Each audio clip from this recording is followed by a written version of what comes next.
Welcome to the Bill Sang Podcast. We left off on the fall of mankind. And the fall of mankind is a fascinating topic because it involves this bizarre story about a serpent tempting the man and the woman to eat from the tree of the knowledge of good and evil and essentially to rebel against God. Now, the fascinating thing about all of this, that's a fascinating story in itself. It sounds fantastical. The serpent speaks, the people hear it, and they give in to its temptations. And that's very, very fascinating in itself. Now, one of the things that's the most fascinating part about this conversation, about this story, is the identity of the serpent, because there are a couple of different possibilities of this serpent. Generally speaking, people know within our cultural context that the serpent, in one form or another, is the devil. Some people think that the serpent itself was the devil. Some people think that the devil turned into a serpent. Some people think some people think that the serpent was possessed by the devil. Some people think that the serpent was tempted by the devil. And there's still others, and this is a newer thought that I've come across, is the idea that, yes, the serpent was the devil, but wasn't a serpent, but rather a dragon. And that some people have suggested that the serpent, the dragon, is the actual form of Satan himself. And thus, that's why people were not surprised, why Adam and Eve were not surprised when the serpent spoke, because the serpent was a dragon. The dragon wasn't just a dragon. It was actually a heavenly being, namely an angel.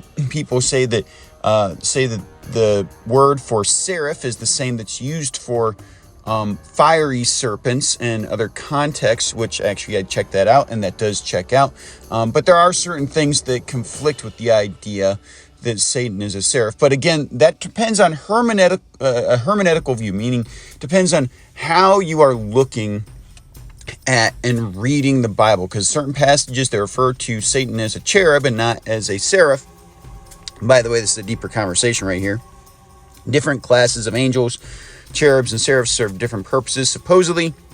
And if you see that Satan is a cherub based off a certain passage versus a seraph, well, that could be problematic for this whole idea, maybe. Nonetheless, some people do think that. I have not fully given myself over to it, even though I find it to be very, very intriguing, because it maintains a very literal reading of the book of Genesis chapter 3. And having said that, if that were the case, though, regardless, we are given, even if that's not the case, we are given this imagery that Satan is a serpent. We are given this imagery that Satan is a dragon. And this imagery actually carries all through the book of the Bible. It carries all through the book of Revelation. In fact, even before Revelation, we see that Jesus and John the Baptist use vipers and as imagery for satanic influence, as those being satanically influenced and being children of the devil even. And then we get to the book of Revelation, where we see the dragon is supposed to be Satan himself. And is this prophetic imagery? Is this symbolism? I don't know.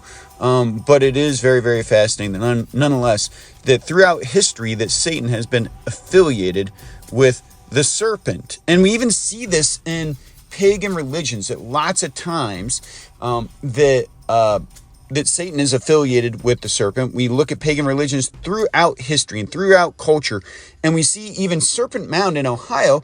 Some people believe that yes, that is a place where people were buried, but also why at a place that is a serpent? Well, because the serpent is revered by pagan cultures. The serpent is loved by pagan cultures, and perhaps most frighteningly now, that this religion called ayahuasca is based off the worship of a serpent god.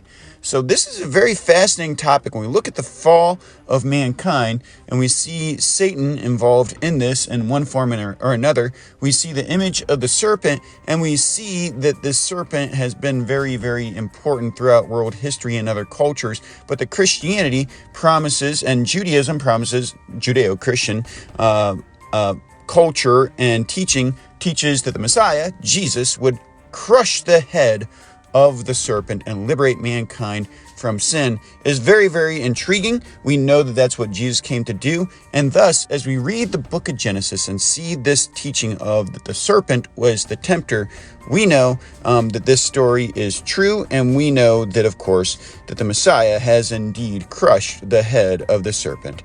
Thank you for joining me for this installment of the Bill Saying Podcast. We will continue this journey into the sort of scarier things of Scripture in the next episode.